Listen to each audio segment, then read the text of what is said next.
News వాస్తవాల ప్రతిబింబం. నమస్తే, welcome to be news. నేను మీ శ్రీలత. ముందుగా హెడ్లైన్స్. కాకినాడ జిల్లా తాళ్లరేవు మండలం సుంకరపాలెం అంబేద్కర్ నగర్లో నేడు సుప్రీంకోర్టు సంచలన తీర్పు వెలువరించి వర్గీకరణ చెల్లుబాటుపై ప్రధాన న్యాయమూర్తి జస్టిస్ చంద్రచూడ్ నేతృత్వంలో 7 న్యాయమూర్తులతో కూడిన ధర్మాసనం విచారణ చేపట్టి వర్గీకరణ తప్పనిసరి అని తీర్పు ఇవ్వడంతో భారీ కేకులు కట్ చేసి సంబరాలు జరిపిన ఎంఆర్పీఎస్ నాయకులు తాతపూడి నాగేశ్వరరావు.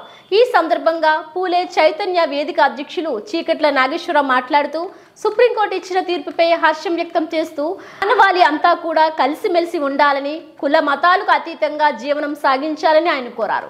ఈ కార్యక్రమంలో ప్రజల చుట్టూ అంబేద్కర్ నగర్ గ్రామ పెద్దలు, యువత తదితరులు పాల్గొన్నారు. కాకినాడ జిల్లా తాళ్లరేవు మండలం సుంకరపాలెం అంబేద్కర్ నగర్లో నేడు సుప్రీంకోర్టు సంచలన తీర్పు వెలువరించి వర్గీకరణ చెల్లుబాటుపై ప్రధాన న్యాయమూర్తి జస్టిస్ చంద్రచూడ్ నేతృత్వంలో 7 న్యాయమూర్తులతో కూడిన ధర్మాసనం విచారణ చేపట్టి వర్గీకరణ తప్పనిసరి అని తీర్పు ఇవ్వడంతో భారీ కేకులు కట్ చేసి సంబరాలు జరిపిన ఎంఆర్పీఎస్ నాయకులు తాతపూడి నాగేశ్వరరావు.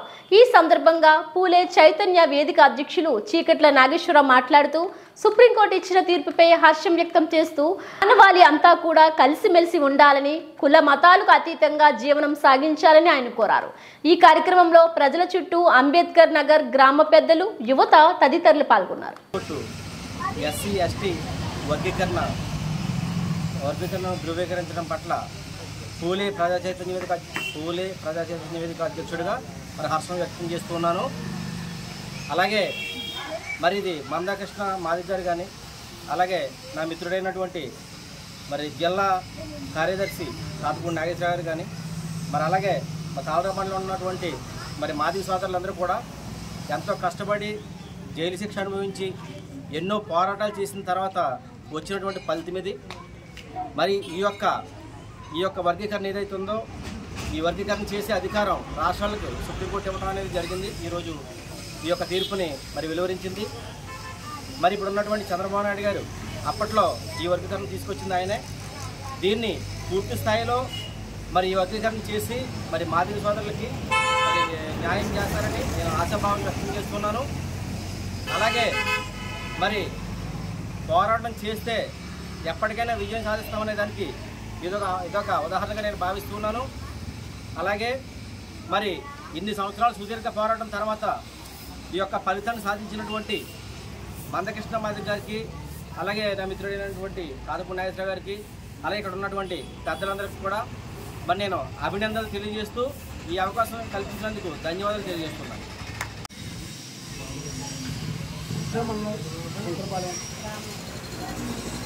అంబేద్కర్ నగర్లో ఈరోజు ఏదైతే సుప్రీంకోర్టు తీర్పిచ్చిందో దానికి మాదిగా వాతావరణం, పండుగ వాతావరణం, మాదిగ విశ్వలాల పల్లెల్లో కూడా పండుగ వాతావరణం నెలకొంది. దీనికి కారణం 32 సంవత్సరాల సుదీర్ఘమైన పోరాటం కృష్ణమాదిక్ గారు, ఆయన శ్రీ మందకృష్ణ మాదిక్ గారు పోరాట ఫలితమే ఇవాళ ఈ గెలుపుకి కారణమని ఈ సందర్భంగా తెలియజేస్తున్నాం. అంతేకాకుండా ఈ వర్గీకరణలో గతంలో 2000 సంవత్సరంలో చంద్రబాబు నాయుడు గారే ఈ వర్గీకరణ చేయడం జరిగింది. దాన్ని సుమారుగా 4 సంవత్సరాల వర్గీకరణ అమలు జరిగింది. ఈ 4 సంవత్సరాల వర్గీకరణ అమలులో 20 నుంచి 25,000 వరకు ఉద్యోగాలు మాదిగ ఉపకులాలు కూడా పొందుతున్నారు. అప్పుడు రాజశేఖర రెడ్డి గారి ప్రభుత్వంలో 2024లో రాజశేఖర రెడ్డి గారి ప్రభుత్వంలోకి వచ్చి 6 నెలల తర్వాత వర్గీకరణ కొట్టేయటం, ఆ సుప్రీంకోర్టులో కొట్టేయడం జరిగింది. అది కూడా 2004లో వర్గీకరణ సుప్రీంకోర్టు ఈ వర్గీకరణ అనేది రాష్ట్రంలో చట్టం చేస్తే చెల్లదు, కేంద్రంలో చేసి ఉండాలని ఒక తీర్పును అయితే ఆ రోజు ఇవ్వడం జరిగింది. అదే సుప్రీంకోర్టు మళ్ళీ ఇవాళ ఆయా రాష్ట్రాలకి వర్గీకరణ చేసే అధికారం ఉందని ఇవాళ ఇవ్వటం చాలా ముఖ్యం. ఈ సుదీర్ఘ 32 సంవత్సరాల పోరాటంలో ఎంతోమంది దీనికి ఈ ఉద్యమంలో అమరులయ్యి ఉన్నారు. ఈ వేళ ఇచ్చినటువంటి తీర్పుని ఎంతోమంది అమరవీరులకి, అలాగే ఎంతోమంది జైలుపాలయ్యి ఉన్నారు, వారికి దీన్ని అంకితం చేస్తున్నాం, ఈ విజయాన్ని వారికి అంకితం చేస్తున్నాం ఈ సందర్భంగా.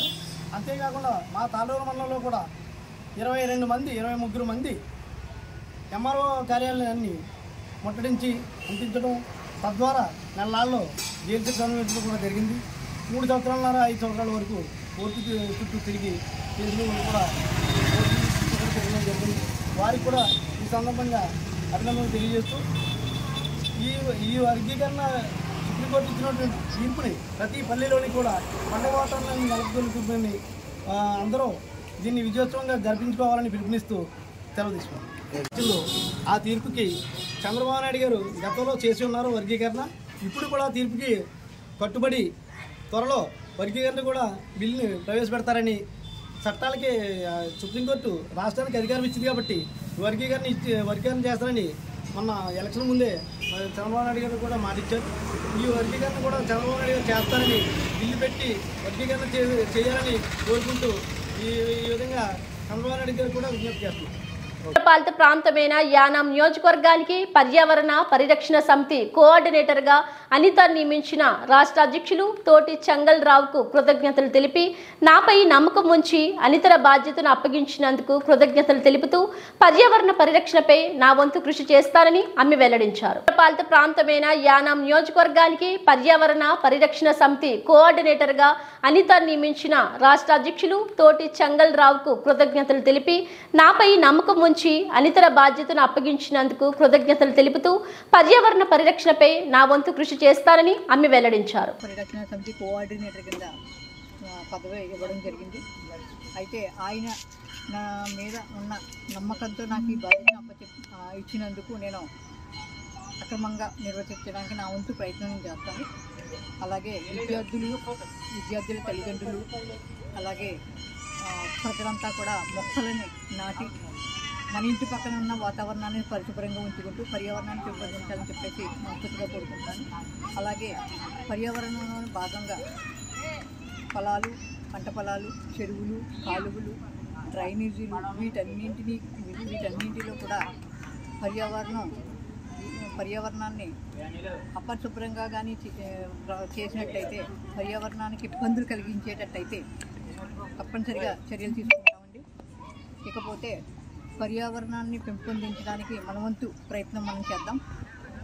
ఎక్కడైతే పర్యావరణానికి ఇబ్బంది కలుగుతుందో, ప్రజలకు ఏదైతే ఇబ్బంది కలుగుతుందని తెలుస్తుందో ప్రజలు తెలియజేస్తే తప్పనిసరిగా వారికి నేను నా వంతు కృషి చేయడానికి నా వంతు ప్రయత్నం నేను చేస్తాను.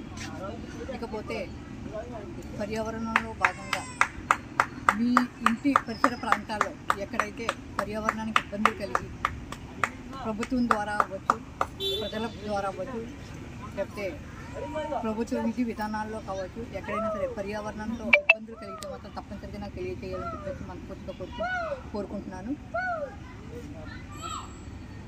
కాకినాడ జిల్లా తాళరేవు మండలం సుంకరపాలెం ప్రభుత్వ పాఠశాల వెనుకగల కాలనీలో గత కొన్ని రోజులుగా కురిసిన వర్షపు నీరు వెళ్లే మార్గం లేక నిలిచిపోయి దోమలతో రోగాలు పాలై తీవ్ర ఇబ్బందులు పడుతున్నట్లు తెలుసుకున్న 10వ క్లస్టర్ ఇన్ఛార్జ్ మోపూరి వెంకటేశ్వరరావు సంఘటన స్థలానికి చేరుకొని కాలనీ వాసుల సహకారంతో జేసీబీ సహాయంతో సిమెంట్ తోరలను వేసి మురుగునీరు తరలించే ప్రయత్నానికి సహకరించిన వెంకటేశ్వరరావుకు కాలనీ వాసులు కృతజ్ఞతలు తెలిపారు. ఆయన మాట్లాడుతూ ఇష్టానుసారంగా ప్రభుత్వ అనుమతులు లేకుండా లేఅవుట్లను ఏర్పాటు చేయడంతో పలు చోట్ల ఇబ్బందులు ఎదుర్కొంటున్నారని ప్రభుత్వం వారు అట్టి వారిపై చర్యలు తీసుకోవాలని కోరారు. కాకినాడ జిల్లా తాళరేవు మండలం సుంకరపాలెం ప్రభుత్వ పాఠశాల వెనుకగల కాలనీలో గత కొన్ని రోజులుగా కురిసిన వర్షపు నీరు వెళ్లే మార్గం లేక నిలిచిపోయి దోమలతో రోగాలు పాలై తీవ్ర ఇబ్బందులు పడుతున్నట్లు తెలుసుకున్న 10వ క్లస్టర్ ఇన్ఛార్జ్ మోపూరి వెంకటేశ్వరరావు సంఘటన స్థలానికి చేరుకొని కాలనీ వాసుల సహకారంతో జేసీబీ సహాయంతో సిమెంట్ తోరలను వేసి మురుగునీరు తరలించే ప్రయత్నానికి సహకరించిన వెంకటేశ్వరరావుకు కాలనీ వాసులు కృతజ్ఞతలు తెలిపారు. ఆయన మాట్లాడుతూ ఇష్టానుసారంగా ప్రభుత్వ అనుమతులు లేకుండా లేఅవుట్లను ఏర్పాటు చేయడంతో పలు చోట్ల ఇబ్బందులు ఎదుర్కొంటున్నారని ప్రభుత్వం వారు అట్టి వారిపై చర్యలు తీసుకోవాలని కోరారు.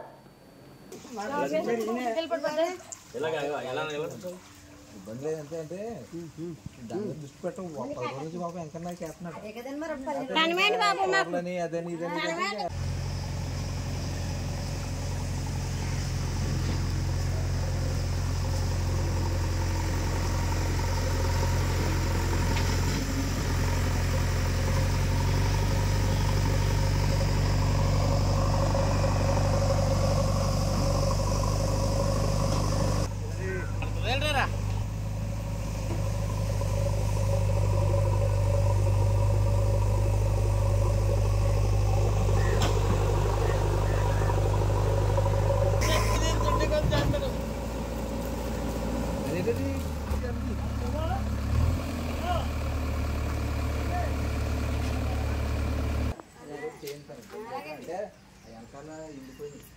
ఆ స్థలాల్లో వెళ్ళాలంటే మనం మళ్ళీ వివాది బోధి ఎక్కడంతో పట్టుకోవాలి. ఈ వర్షం అయిపోయిన తర్వాత బోధి పట్టుకుని ఈ డ్రైన్ వేసుకుని వాటర్ దిగులా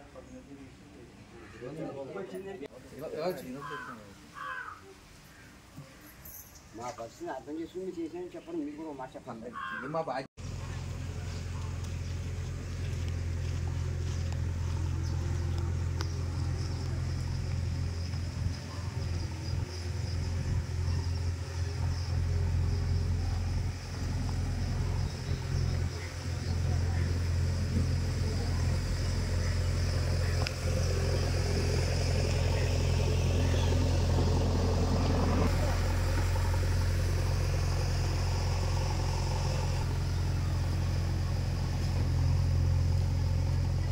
సమస్య ఎలాగ ఉంటుందండి ఇక్కడ అండి.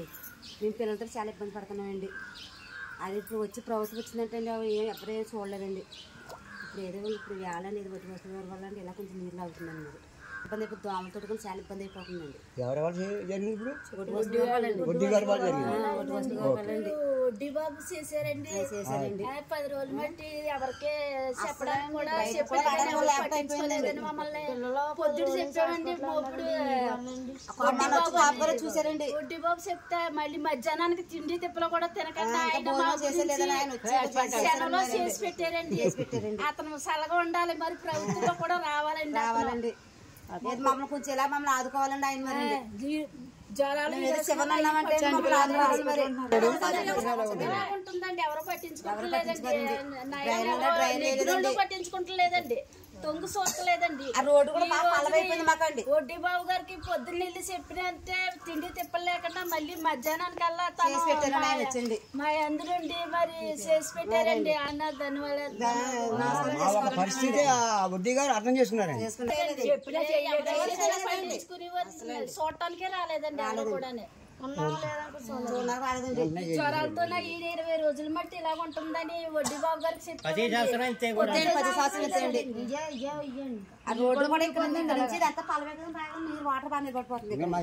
గౌరవ పెద్దలకి గవర్నమెంట్ అధికారులకి తెలియజేయమనగా గత 10 సంవత్సరాల నుంచి కూడా మేము ఈ వరద వచ్చినప్పుడల్లా చాలా ఇబ్బంది పడుతున్నాము. ఎంతమందికి అధికారులు తెలియజేసినా, ఎంతమంది గ్రామ పెద్దలు తెలియజేసినా, ఎన్ని ప్రభుత్వాలు మారినా కూడా ఎవరో కూడా దీన్ని పట్టించుకోవడానికి నాదులు లేడు. ఎంతోమంది దీంట్లో విష జ్వరాలతో, డెంగ్యూ జ్వరాలతో పిల్లలు చాలామంది ఇబ్బంది పడ్డారు, హాస్పిటల్ పాలైపోయారు. దానివల్ల మేము ఎన్నిసార్లు ఎంతమంది అధికారులు తెలియజేసినా కూడా ఎవరో దాన్ని పట్టించుకునే నాదులేరు. లాస్ట్ వచ్చినప్పటికి ఏంటంటే మన జనసేన తెలుగుదేశం అధికారంలో ఉండగా ఇప్పుడు మన మోపూరి వెంకటేశ్వరరావు గారు దీన్ని పూసుకుంచి మేము 10 మంది వెళ్ళి అడిగితే మీకు ఎలాగైనా చేసి పెట్టామని చెప్పి నిద్రలు ఇప్పుడు లేకుండా 10 రోజుల మంది కష్టపడి కూరలు తెచ్చి ఇది తెచ్చి మొత్తం జేసీబీతో ఈరోజు ఏదైనా పని పంచుకోవాలని, పని కంప్లీట్ చేయాలని మొత్తం మీద దాన్ని కంప్లీట్ చేశారు. ఈ దయ వల్ల మాకు ఈ కాలనీకి విముక్తి పొందింది. అలాగే మాకు డ్రైనేజీ కూడా చాలా ఇబ్బందిగా ఉంటుంది. దాన్ని కూడా కొంచెం కంప్లీట్ చేయాలని మరీ కోరుకుంటున్నాము. గత 10 సంవత్సరాల నుంచి కూడా ఇలా ఉంటుంది. ఎవరికి చెప్పిన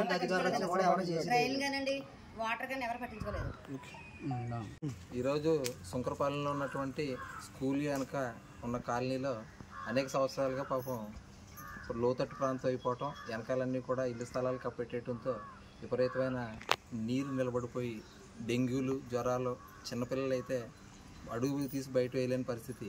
వాళ్ళ పరిస్థితులు చూసిన తర్వాత మాకే బాధ కలిగింది. మరి అలాగే వెంటనే యుద్ధ ప్రాతిపదికన జేసీబీతో సుమారు ఒక 3 తోరలతో కాలనీ వాసులు అందరి సహకారంతో వీళ్ళందరూ వచ్చి వీళ్లే పైపులు మోసుకోవటం, వీళ్లే మట్టి మోసుకోవటం చేస్తే ఎప్పటి నుంచో ఉన్న సమస్యకి కొంతవరకు పరిష్కారం చేయగలిగాం. మరి త్వరలో కూడా దీనికి శాశ్వత డ్రైనేజీ ఏర్పాటు చేసి ఇలాంటి సమస్య మరి ఇంకొకసారి రాకుండా పెద్దల దృష్టి, బుచ్చిబాబు గారి దృష్టి కూడా తీసుకెళ్ళి వీళ్ళందరికీ కూడా అన్ని విధాలుగా సహకారం చేస్తామని, మరి ప్రభుత్వం తరఫున అన్ని విధాలుగా వీళ్ళకి మా తరఫు నుంచి మాత్రం ఎటువంటి ఇబ్బంది లేకుండా అందుబాటులో ఉండి పరిష్కారం చేస్తామని చెప్పి ఇవి అందరికీ తెలియజేసుకుంటున్నాను. జిల్లా జగ్గంపేట మండలం రామవరం జాతీయ రహదారిపై త్రుటిలో తప్పిన ఘోర రోడ్డు ప్రమాదం. రామవరం NH16 జాతీయ రహదారి జంక్షన్ వద్ద విశాఖపట్నం నుంచి రాజమండ్రి వైపు వెళ్తున్న లారీ ఆపోజిట్ రోడ్లోకి వెళ్లి ఎదురుగా వస్తున్న లారీని ఢీకొట్టింది. అయితే ఈ ప్రమాదానికి ముందు ఒక లారీ జంక్షన్లో యూటర్న్ తిరగడంతో ఈ యొక్క 2 లారీలు బ్రేక్ ఢీకొన్నాయి. జిల్లా జగ్గంపేట మండలం రామవరం జాతీయ రహదారిపై త్రుటిలో తప్పిన ఘోర రోడ్డు ప్రమాదం. రామవరం NH16 జాతీయ రహదారి జంక్షన్ వద్ద విశాఖపట్నం నుంచి రాజమండ్రి వైపు వెళ్తున్న లారీ ఆపోజిట్ రోడ్లోకి వెళ్లి ఎదురుగా వస్తున్న లారీని ఢీకొట్టింది. అయితే ఈ ప్రమాదానికి ముందు ఒక లారీ జంక్షన్లో యూటర్న్ తిరగడంతో ఈ యొక్క 2 లారీలు బ్రేక్ ఢీకొన్నాయి. ఈ ఘటనలో లారీ క్యాబ్లో డ్రైవర్ ఇరుక్కున్నాడు. అయితే స్థానికులు పోలీసులు తీవ్ర స్థాయిలో శ్రమించి తోళ్లతో ప్రమాదం జరిగిన లారీకి కట్టి క్యాబ్లో ఇరుక్కున్న డ్రైవర్ను కాపాడి అంబులెన్స్లో ఆసుపత్రికి పంపించారు. ఎదురుగా ఉన్నది లారీ కాబట్టి సరిపోయింది. అదే ఏ బస్సు అయితే ప్రమాదం తీవ్ర స్థాయిలో ఉండేదని స్థానికులు భయోందోళన వ్యక్తం చేశారు. జగ్గంపేట సిఐ లక్ష్మణరావు తన సిబ్బందితో సంఘటనా స్థలంలో ట్రాఫిక్ క్రమబద్ధీకరించారు.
अरे फायर అయిపోతే వెళ్ళిపోకు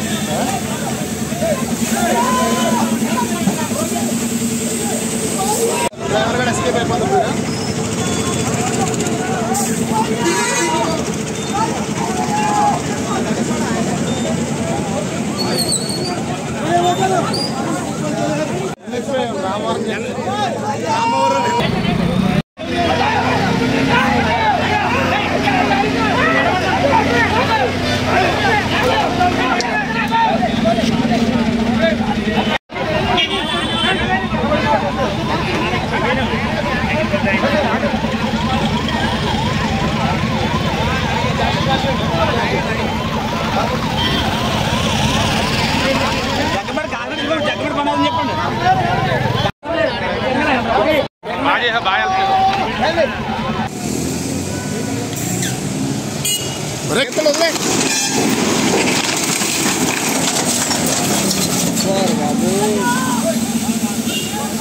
अरे फायर అయిపోతే వెళ్ళిపోకు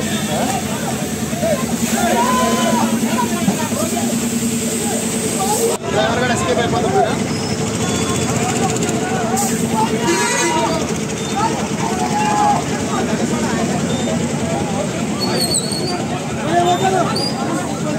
బిఆర్ అంబేద్కర్ కోనసీమ జిల్లా ముమ్మడివరం ఎస్సీ వర్గీకరణకు అనుకూలంగా సుప్రీంకోర్టు తీర్పు ఇచ్చిన నేపథ్యంలో ముమ్మడివరంలో ఎంఆర్పిఎస్ మరియు వికలాంగుల హక్కుల పోరాట సమితి ఆధ్వర్యంలో సంబరాలు. డాక్టర్ బిఆర్ అంబేద్కర్, బాబు జగజ్జీవన్ రాయ్ విగ్రహాలకు పూలమాలలు వేసి నివాళులు అర్పించారు. మందకృష్ణ మాదిగ, ముఖ్యమంత్రి చంద్రబాబు, ఉప ముఖ్యమంత్రి పవన్ కళ్యాణ్, ప్రధాని మోదీల చిత్రపటాలకు పాలాభిషేకం, బాణసంచా కాల్చుతూ స్వీట్లు పంపిణీ చేశారు. బిఆర్ అంబేద్కర్ కోనసీమ జిల్లా ముమ్మడివరం ఎస్సీ వర్గీకరణకు అనుకూలంగా సుప్రీంకోర్టు తీర్పు ఇచ్చిన నేపథ్యంలో ముమ్మడివరంలో ఎంఆర్పిఎస్ మరియు వికలాంగుల హక్కుల పోరాట సమితి ఆధ్వర్యంలో సంబరాలు. డాక్టర్ బిఆర్ అంబేద్కర్, బాబు జగజ్జీవన్ రాయ్ విగ్రహాలకు పూలమాలలు వేసి నివాళులు అర్పించారు. మందకృష్ణ మాదిగ, ముఖ్యమంత్రి చంద్రబాబు, ఉప ముఖ్యమంత్రి పవన్ కళ్యాణ్, ప్రధాని మోదీల చిత్రపటాలకు పాలాభిషేకం, బాణసంచా కాల్చుతూ స్వీట్లు పంపిణీ చేశారు.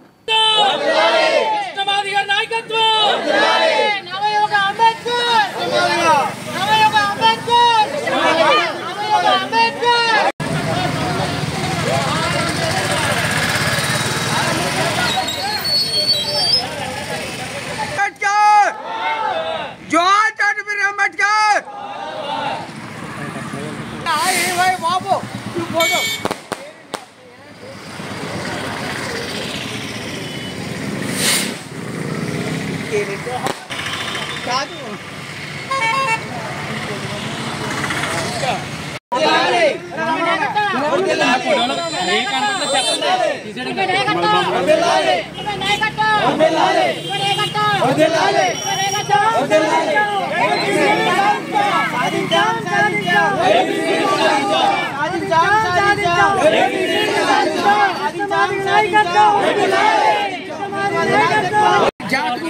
నాయకుడు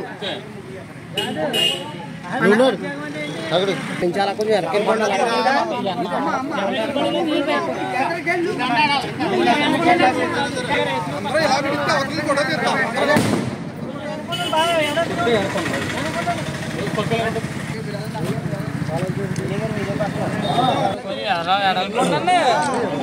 లెక్సే కనబడతలే సరిగ్గా కొద్ది ఎరక్కుంటే బాగుంది.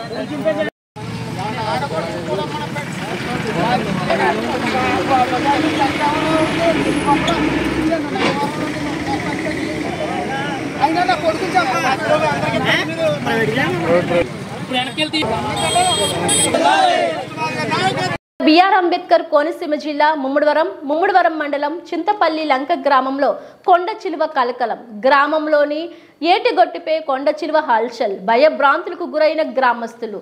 వరదకు కొట్టుకొచ్చినట్లుగా చెప్తున్న స్థానికులు. కొట్టి చంపిన యువకులు.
సీతారామరాజు జిల్లా రాజవొమ్మంగి మండలంలో పలు ఆశ్రమ పాఠశాలలను ఏటీడబ్ల్యూ కృష్ణమోహన్ ఆకస్మిక తనిఖీలు నిర్వహించారు. తన పరిధిలో గల 4 మండలాలు వై రామవరం, గంగవరం, అడ్డతీగల, రాజవొమ్మంగి గల మండలాల్లో మొట్టమొదటిసారిగా అడ్డతీగల అనంతరం రాజవొమ్మంగి తనిఖీ చేయడం జరుగుతుందని, తనిఖీ నిర్వహించిన ఆశ్రమ పాఠశాలలో మరియు హాస్టల్లో అంతా బాగానే ఉందని మీడియాకు తెలిపారు.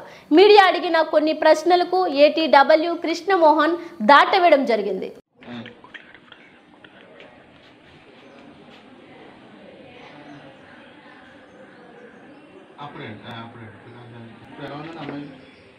వాళ్ళు ఒకవేళ ఒక రూమ్లో పట్టుకుని వెళ్ళాలంటే సుమారు 100 మీటర్స్ దాటి వాళ్ళు ఫుడ్ మోయవలసి వస్తుంది లోపలికి. నేను ఒకసారి దాన్ని విజిట్ చేసినారా సార్? అక్కడ పరిస్థితిని పెట్టండి, వీడియో రిపోర్ట్ చేయడం జరుగుతుంది.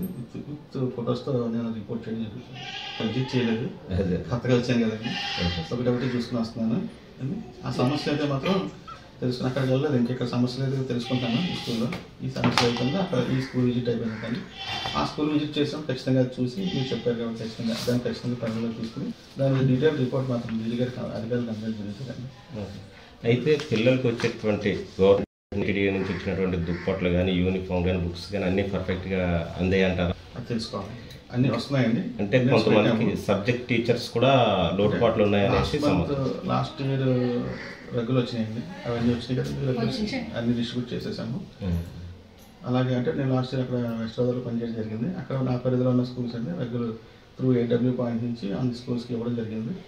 సర్కులర్స్ అంటే కరెక్ట్గా వాళ్ళకి కావాల్సిన రెగ్యులర్ పరిపూర్ణంగా సంపూర్ణంగా అందరి విద్యార్థులు అందజేయడం జరిగింది. ఇప్పుడు మళ్ళీ గవర్నమెంట్ ప్రపోజల్స్ అడుగుతుంది, యూనివర్సల్స్ కానీ ఏదైనా ప్రపోజల్స్ అడుగుతుంది, స్టూడెంట్స్ కావాలని రిక్వైర్మెంట్ ఉంటుంది. ఆ లిస్ట్ కూడా పంపించున్నాం ఆల్రెడీ. స్కూల్స్ నుంచి ఇన్ఫర్మేషన్ తీసుకుని గవర్నమెంట్ సప్లై చేస్తే ఇమీడియట్గా పిల్లలందరికీ డిస్ట్రిబ్యూట్ చేస్తాం. సబ్జెక్ట్ టీచర్స్ కొరత కూడా ఉందనేసి. సబ్జెక్ట్ టీచర్స్ కొరత అంటే ఈ మన ఐటీడీఆర్ అంశం పరిధిలో ఉన్న సబ్జెక్ట్ టీచర్స్ అనేది మన రేషనలైజేషన్ జరిగిందండి. ఇంకా సిఆర్టీస్ మనం ఇవ్వడం జరగలేదు. సిఆర్టీస్ కౌన్సిలింగ్ అయితే కనుక ఎక్కడెక్కడ సబ్జెక్ట్ టీచర్స్ ఉన్నారో కొరత ఉందో ఆ కొరతను ఫుల్ఫిల్ చేయడానికండి మేము ఆల్రెడీ లిస్ట్ తయారు చేసుకుని ఆ లిస్ట్ అంతా కూడా మేము ఐటీడీలో సమర్పించడం జరిగింది. సబ్జెక్ట్ టీచర్స్ అయితే మాత్రం సిఆర్టీస్ ద్వారా మనం ఫుల్ఫిల్ చేస్తామండి. ఎక్కడెక్కడ సబ్జెక్ట్ తీసుకోవాలి. అలాగే ఇంకెక్కడన్నా ఎక్సెస్ టీచర్స్ ఏమైనా సబ్జెక్ట్ టీచర్స్ ఉంటే వాళ్ళకి కూడా మేము వెనక్కి తీసుకోవడం జరుగుతుందండి. మీ పరిధి 4 మండలాల్లో సిఆర్టీలు ఎంతమంది రెగ్యులరైజేషన్ చేశారు? ఇంకా నేను చూడలేదండి. రెగ్యులరేషన్ ప్రాసెస్ ఇంకా పూర్తి అవ్వలేదు. రెగ్యులరేషన్ ప్రాసెస్ అవ్వలేదు. దాదాపు 50 మంది ఉన్నారు రెగ్యులేట్ చేసింది. ఇంకా వాళ్ళ మీద అంటే అప్రూవ్ అవ్వలేదు. ఎప్పుడు అయిన తర్వాత లిస్ట్ చెప్తాను. ఈ బులెటిన్ అప్డేట్స్ మరిన్ని వార్తా విశేషాలతో మళ్ళీ కలుద్దాం. చూస్తూనే ఉండండి బీ న్యూస్.